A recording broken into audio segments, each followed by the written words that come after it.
Boa tarde, pessoal. Obrigado. Grande prazer estar aqui, moderando um painel aqui com várias feras da COD. Rapidamente, meu nome é Fábio Hashimoto. Como tem dois Fábios aqui, pode chamar de Hashi, quem quiser, tá? Tem dois Luiz também, a gente vai dar um jeito, né? E a gente vai falar um pouco aqui sobre Pix, né? Um assunto super interessante. Mas, rapidamente, eu cuido, então, da área de Data Analytics e IoT da Logicalis. Tá? A gente é um integrador de soluções. Teve o prazer de estar trabalhando com o pessoal da COD nessa empreitada. Mas vamos lá, gente. Vamos começar. Eu queria que vocês se apresentassem, falassem um pouco aí de quem que é a COD, para quem não conhece, e, particularmente, do que vocês fazem lá. Luizão. Perfeito, Fábio. Antes de mais nada, obrigado. Boa tarde a todos. Um prazer enorme estar aqui. A COD é uma empresa de inteligência de dados, com foco em soluções analíticas, e a gente atua prioritariamente, né, em todo o ciclo de crédito, com soluções da pessoa física, pessoa jurídica, e, obviamente, prevenção à fraude. E a empresa já é uma empresa que está vigente, está atuando comercialmente desde 2018. Estamos participando aqui do nosso terceiro Febraban Tech já, então está sendo muito legal toda essa evolução. E eu estou na COD há exatos 5 anos, atuando na área de produtos e recentemente também na área de pré-vendas. E acho que nós vamos falar de um assunto aqui mega importante, né, Fábio? A gente tem visto, né, o quanto o tema prevenção à fraude, depois dessa questão da pandemia, digitalização, né, tem evoluído em todos os aspectos. Infelizmente, em aspectos ruins, quando a gente fala em termos de volumes, de fraudes, evolução do tipo de fraude que vem ocorrendo, né, quanto coisas muito positivas, né, que as soluções, os ferramentais, né, vem evoluindo bastante. Acho que vai ser um papo bem legal aqui para a gente tocar. Legal. Vamos passar para o outro Luiz, que a gente vai chamar de LAF, né? É isso. LAF é Luiz Augusto Ferreira. Estou na COD há 5 anos. Sou o head da parte de prevenção a fraudes e PLD, que é prevenção de lavagem de dinheiro. Nós temos ferramentas voltadas aí para prevenção à fraude, como o Luiz colocou, né? Estamos aqui hoje para poder apresentar e bater esse papo gostoso aí com a plateia. Excelente. Fabião? Boa tarde a todos. Eu sou o Fábio, trabalho na COD há 4 anos, na parte de tecnologia, cuido de engenharia de software e arquitetura. É um prazer estar aqui com todos, debatendo esse assunto tão importante para o mercado, para o setor. Né? A gente vê o crescimento aí das transações Pix no dia a dia, não só delas, mas de todo o transacional, né, envolvendo segurança. E é um assunto que a gente investiu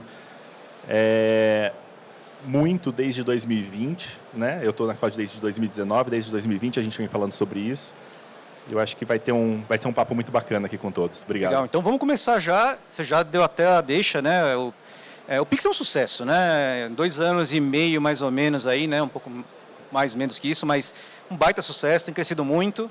Ao mesmo tempo, desde a origem, desde quando começou o Pix, muita gente questionava a segurança, né? E tal. E a gente sabe que o Brasil é um ambiente propício, né? A fraudes, a criminosos e afins, né? Mas e aí? Tem mesmo muita fraude no Pix? Excelente pergunta, né? Porque o ecossistema de pagamento instantâneo criado pelo Banco Central, o Pix, ele é seguro, né? E opera sob padrões internacionais de segurança. Tá? Então, ele é seguro. Dado isso, fraudes e golpes, eles são direcionados para as pessoas físicas e jurídicas, né? Que utilizam seus equipamentos, desktops, notebooks, tablets e celulares, para acessar seus ativos financeiros, usando o sistema financeiro brasileiro. Nesse quesito, existem fraudes? Sim, existem, né? Por exemplo, alguns exemplos de fraudes, né? Invasão de máquina, né? Onde inadvertidamente o cliente pode ter clicado naquele link, naquele PDF que ele não estava esperando, foi um phishing, né? Foi uma isca utilizada pelo fraudador para que ele pudesse clicar naquele conteúdo e é através disso que ele vai ter uma invasão de máquina, por exemplo. Clonagem de WhatsApp, né? Vendas falsas, sites falsos na internet, tá? E também, por exemplo, as contas laranja, que hoje vem se falando bastante, né? E aliado a isso, a COD tem soluções, né, voltadas dentro de um ecossistema de prevenção à fraude, né? para que a gente possa mitigar, porque a questão é a prevenção, né? Como a gente pode prevenir, detectar e mitigar antes que a fraude ocorra, né?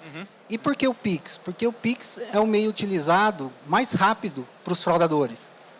90% de todas as transações Pix, elas precisam ocorrer por determinação do Banco Central em 10 segundos.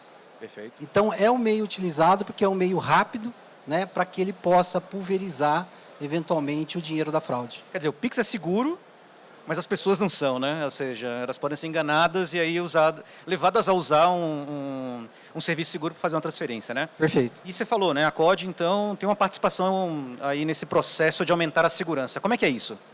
A COD ela vem se consolidando, né, de forma estratégica junto do sistema financeiro brasileiro, oferecendo soluções de prevenção à fraude e lavagem de dinheiro, aliada a um ecossistema, um consórcio, né, onde a gente oferece soluções no modelo de consórcio para os associados, por exemplo, como Febraban, a BBC, a BEX, a CREF, Zeta, porque o consórcio é importante, o poder do consórcio é importante. Perfeito. Aliado às novas tecnologias, como biometria comportamental, modelagem de dados, né?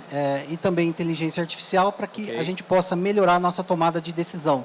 Termos um score mais efetivo e eficaz para a tomada de decisão. Até sobre isso, assim, né? Eu ouço falar de muitos e muitos anos sobre antifraude, sobre prevenção, né? Como é que tradicionalmente essa questão é abordada versus hoje o que a COD está fazendo, o que estão se propondo a fazer aqui? Quais são as diferenças, né? A gente sabe que hoje tem muito machine learning, real-time analytics, etc. Né? Então, que é o tema aqui, inclusive, né? Explica um pouquinho assim do que é feito tradicionalmente. O que a gente fala muito em termos de soluções de prevenção à fraude, né, Racha, é que não existe uma bala de prata. Isso eu acho que é um consenso, né, e talvez uma das melhores afirmações a serem feitas. Perfeito. Então você tem, muitas vezes, diversas camadas, e aí, é lógico, depende muito do seu business, né, da sua necessidade, até mesmo do seu momento.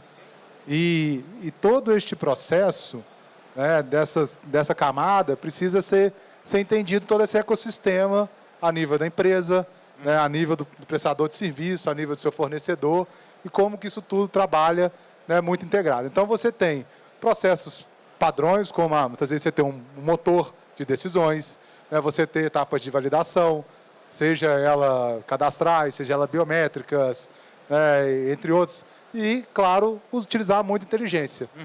Eu acho que aí vem um pouco da evolução, não só da COD, como do próprio mercado.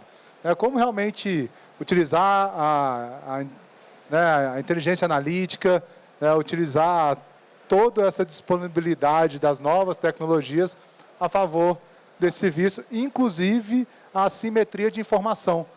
Se a gente for pensar bem, num tipo de dor, vamos chamar assim, que machuca todo mundo que é a fraude, machuca o seu consumidor final, que é lesado, que fica chateado muitas vezes com uma instituição financeira ou com um e-commerce que ele esteja comprando, se houve uma fraude, de certa forma, no nome dele. Poxa, a empresa em si está tomando prejuízo, está deixando de ter um resultado positivo por uma questão de fraude. E por que essa simetria toda de informação? Então, também, como que a gente alinha o próprio mercado, diminuindo essa simetria de informação, e aí acho que, acredito que a maioria de vocês aqui estejam acompanhando, inclusive o próprio Banco Central está fazendo uma regulamentação prevista para iniciar em novembro, sobre esse compartilhamento dos dados, é um ponto importante.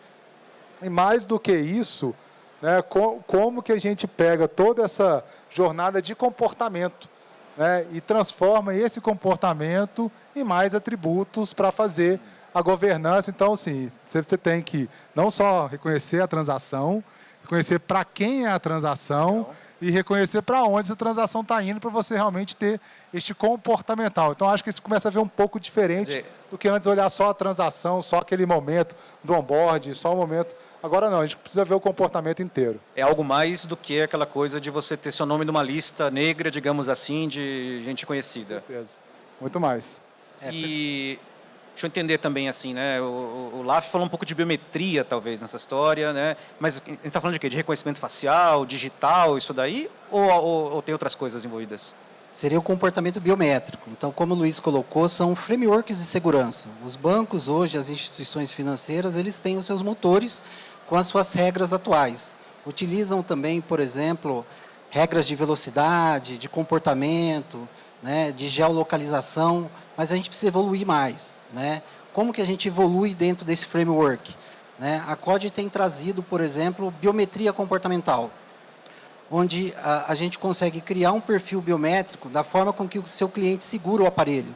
Ele segura com a mão esquerda, segura com a mão direita, a pressão que ele exerce no touch do aparelho, a velocidade na jornada de navegação, né, aliados às bases compartilhadas dentro desse modelo de consórcio que amplia a prevenção da detecção de fraudes, também a modelos analíticos e a IA, que vai nos auxiliar para uma tomada de decisão cada vez mais assertiva. Legal, legal. Ouvindo, aí eu estou entendendo que, ou seja, o objetivo seja associar uma identidade mesmo, ao invés do código do Pix, né, do CPF, porque eu posso ter vários, né, eu posso abrir outras contas, inclusive, posso multiplicar minhas chaves. Perfeito, é o que a gente chama de identidade digital, né? Perfeito. Então, por exemplo, você pega o Pix, você tem os atributos, né, CPF, e-mail, telefone e chave virtual de pagamento. Todos esses são atributos que dentro da COD a gente coloca ele dentro de uma identidade digital. Eles são associados a uma identidade digital. Assim como a biometria, nós criamos lá os fingerprints dos dispositivos. Mas não é o fato de você acessar o seu app bancário no seu celular, modelo A ou modelo B, de manhã, você pode fazer com o seu equipamento pessoal, à tarde com o seu do seu corporativo, à noite com o seu desktop. Você tem 3 fingerprints diferentes, mas todos eles estão relacionados à sua identidade digital. E aí o que eu conheço do perfil biométrico? Né? Então, o fato de você navegar, a gente cria o histórico comportamental, valida, passa pelo todo as checagens, né, para poder verificar o score de probabilidade daquela transação, cruzando todos esses dados que o Luiz falou com relação à mitigação e prevenção da fraude. Perfeito. E o contexto, assim, as próprias transações que estão acontecendo também são levadas em consideração nesse processo? Com certeza, elas são levadas em consideração, não só naquele momento, como todo o ciclo e a experiência do cliente, né? Então, um outro fator muito importante, diferencial da COD, por sermos um birô de crédito, por exemplo, nós temos a informação do cadastro positivo. Então, isso também nos leva a conhecer um pouco do comportamento. E aqui, gente, você tem amplas ferramentas que podem ser usadas. Você pode entender, né, desde o que a gente chama muito lá do household, então, qual que é a correlação daquele CPF entre as empresas, né, entre pessoas no mesmo vínculo. Sim. Então, isso tudo é utilizado através da inteligência artificial para que a gente possa criar uma série de atributos e, de novo, não olhar só a transação, mas olhar o comportamental. E aí vem um grande ponto. Como tratar isso, Rash, em real time? Como garantir isso, né, todo esse processamento de dados, todo esse armazenamento, todo esse know-how, né, e acho que aí é um dos grandes desafios, né, do mercado, e acho que onde a gente conseguiu sair muito à frente ao longo de todos esses 2 anos que a gente vem aprendendo. Só como curiosidade, hoje, pessoal, são mais de 600 milhões de chaves do Pix. Nós temos 230 milhões de habitantes. Né? Tem 3 chaves Pix para cada média. brasileiro. Para cada brasileiro. Então, assim, como que você, né, utiliza muito ferramental para poder segregar isso, para poder estudar, para poder tratar isso no real time? Acho que esse é um dos grandes desafios. Perfeito. E não só em volumetria, porque também vocês têm uma janela pequena, né? Assim, sem dúvida. Eu lembro quando o Pix saiu, eu vi as histórias lá, né, de que são 10 segundos, né, de transação. Até 10 segundos, né, o tempo de transação total do Pix. Mas tem um monte de janelinhas pequenas ali para cada um. Central valida. Fabião, vamos lá para você, Vamos né? lá. Acho que a pergunta aqui e aí, cara, quais foram os desafios aí que vocês se depararam, né? E como é que vocês encararam esses desafios? O que vocês pensaram arquiteturalmente, né? Para conseguir realmente entregar uma solução em tempo real para o Pix? Cara, desde o começo os desafios foram vários, né? Como o Luiz, o Laf comentaram aqui, a gente começou essa jornada em 2020 com o advento do Pix. Mas 2 desafios nos chamavam muito a atenção: volumetria e o tempo da chamada, né? Volumetria, a cada dia que passa, a gente vê o volume crescer, né, de transações. O tempo da chamada, porque apesar de ter um volume, um tempo de até 10 segundos, imagina que todas as instituições financeiras têm os seus processamentos internos também. Então, a gente precisa responder no menor tempo possível, né? Não só por uma questão regulatória, mas também por uma questão de experiência do usuário, experiência do cliente Perfeito, final. claro. Imagina você tentando fazer um Pix lá e demorando 15 segundos para fazer todo um processamento. Então, esses foram os nossos maiores desafios aqui, quando a gente pensou nisso, né? E com esses desafios em mente, sempre pensando com o nosso mindset de performance, a gente optou por uma arquitetura leve, desacoplada, né, que nos permitiu crescer e escalar muito fácil, orquestrada com serviços ali baseados em nuvem, tá? O que hoje nos permite fazer responder a nossa parte em menos de 40 milissegundos. Então, de todo esse tempo, 40 milissegundos. Toda essa lógica de verificação, de conhecimento prévio que você já tem, mais esses contextos de transação, tudo isso aí, vocês executam em menos de 40 segundos. 40 milissegundos. Milissegundos, desculpa. Milissegundos. Então, é um tempo muito rápido, né, para responder para os nossos clientes, para as pessoas que fazem parte desse consórcio.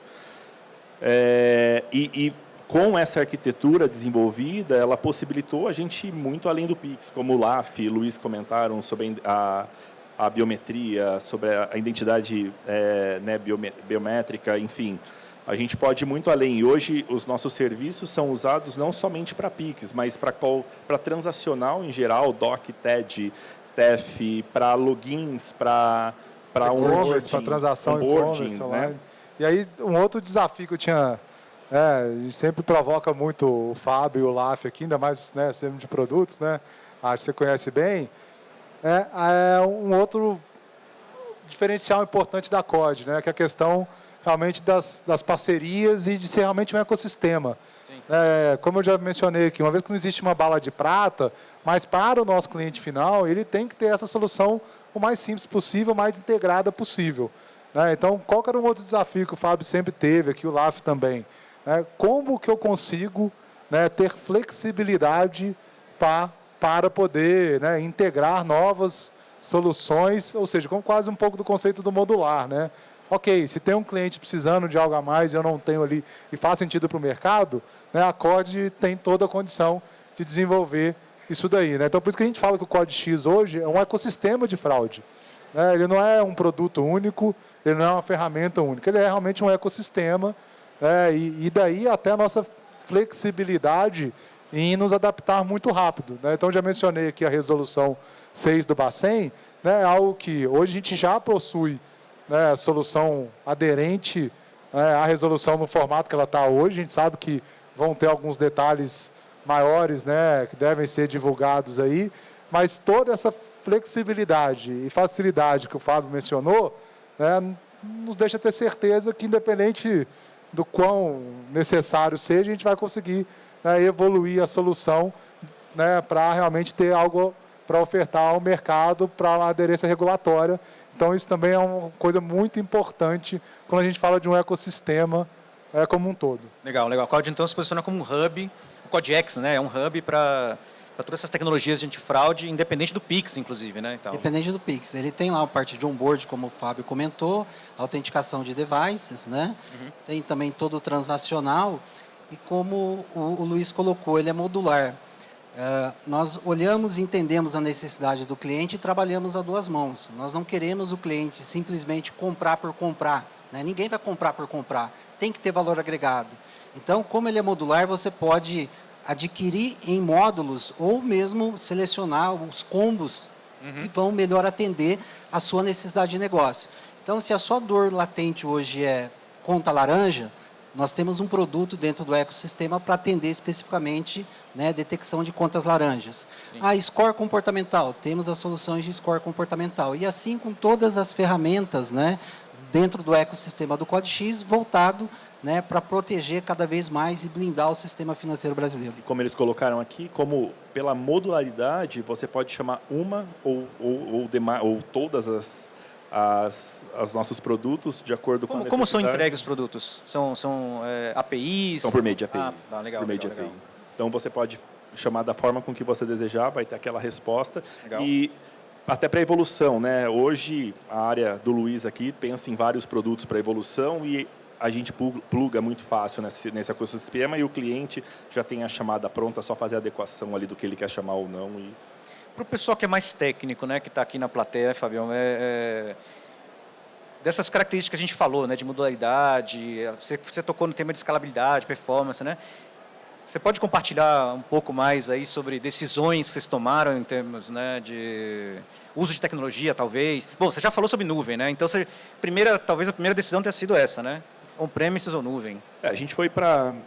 quando a gente pensou nessa solução, lá em 2020, a gente pensou na nuvem, né? A gente implantou ela toda na nuvem, até por uma questão de aceleração do business, né? Acho que Certo. a nuvem permite você implantar rápido, contratar serviços de alta performance, então você tem ali toda a parte dos microserviços disponíveis, você tem toda a parte dos serviços ali disponíveis de alta performance, que permite você modular o seu sistema, a sua arquitetura, né, desacoplar ela, inclusive, para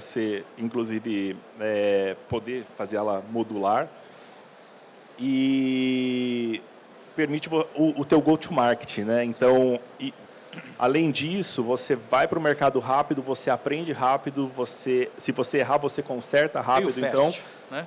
O fail fast, o conceito de fail fast. Então, isso te ajuda muito, ajudou muito a gente. E até porque, naquele momento, a gente tinha muita incerteza. Incerteza de volumetria, né? Incerteza da quantidade dos serviços que a gente ia colocar naquele momento. Qual a ordem de grandeza de volumetria que a gente está falando, assim, cara? Você falou de 600 milhões, né? 600 milhões de chave milhões de PIC. chaves, A gente está falando né? de milhões, a gente está falando de milhões de transações diárias. Então, e você também tem aqui a questão da flexibilidade do negócio, né? Que você cresce de acordo com o negócio. A nuvem te permite isso, né?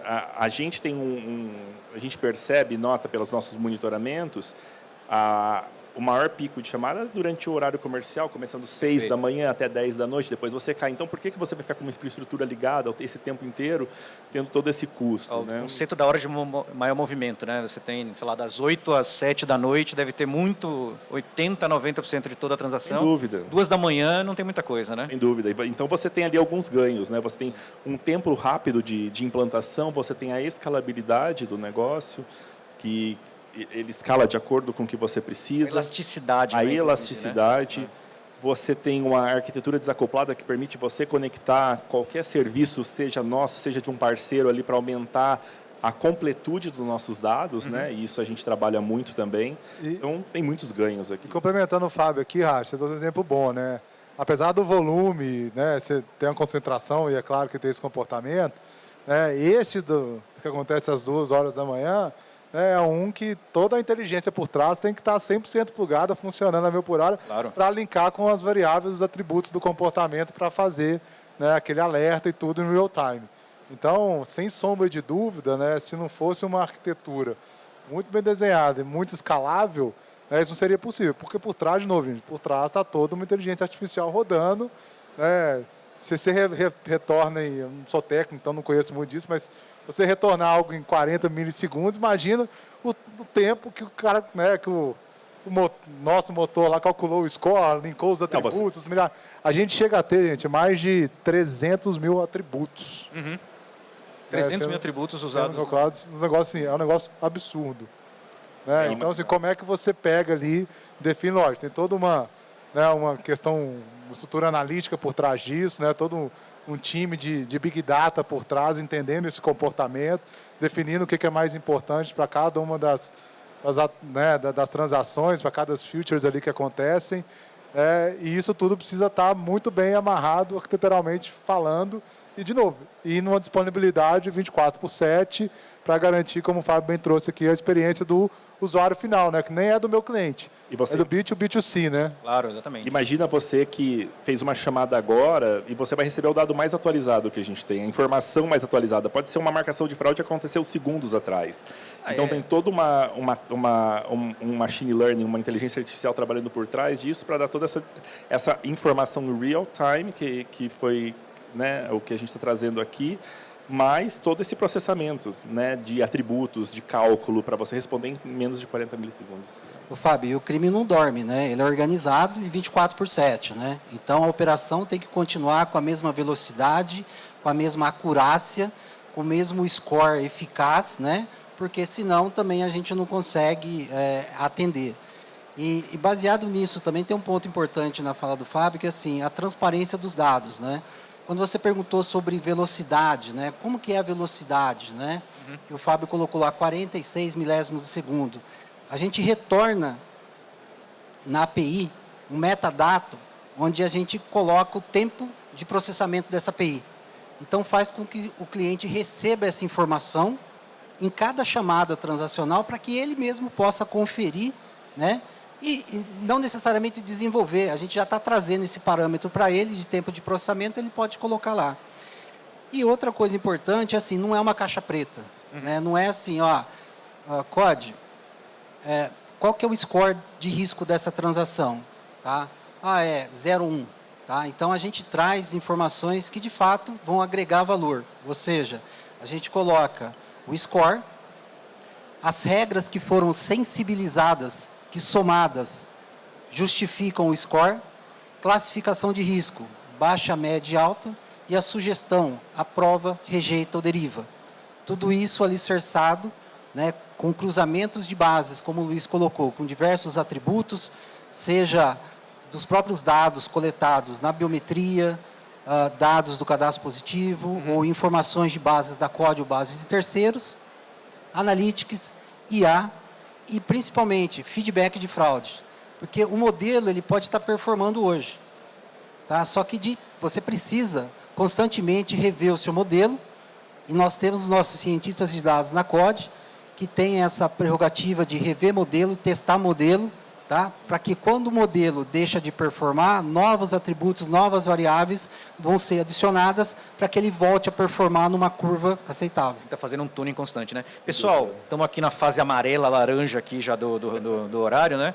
Eu queria pedir para vocês pensamentos finais aí, o que vocês gostariam de colocar aqui para a audiência, passar, que mensagem vocês gostariam de passar para o pessoal que está assistindo? Acho que a minha mensagem final, né, acho que hoje o mercado como um todo evoluiu muito, né, em soluções de prevenção à fraude. Acho que essa etapa nova que vai vir aí do compartilhamento, diminuindo um pouco da assimetria, também vai ser importante. A gente vê os nossos dados internamente lá, parte das fraudes poderiam ser evitadas. Tá? E acho que a gente tem sempre o desafio de continuar se capacitando e evoluindo de maneira constante, porque, como o Lavo já citou aqui, infelizmente os fraudadores também fazem isso, se capacitam e evoluem. Então, contem com a COD para ajudá-los aí nesse desafio que eu acho que é de todo o mercado. Perfeito, perfeito. Legal. Eu gostaria de convidá-los a todos, né, a desafiar a COD. Nós gostamos de desafio. Traga os seus desafios para a COD.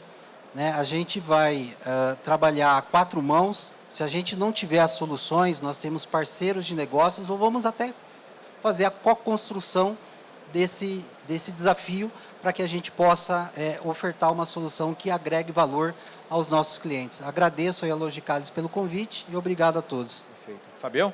Eu agradeço a parceria da Logicalis, né, em primeiro lugar aqui, obrigado pelo convite. Vocês são parceiros nossos aqui em todo esse desenvolvimento também. Sempre que a gente tem esses desafios, vocês estão junto, aportando os arquitetos, junto com os nossos arquitetos, para trazer todos esses benefícios para o mercado e para o setor. Então, muito obrigado.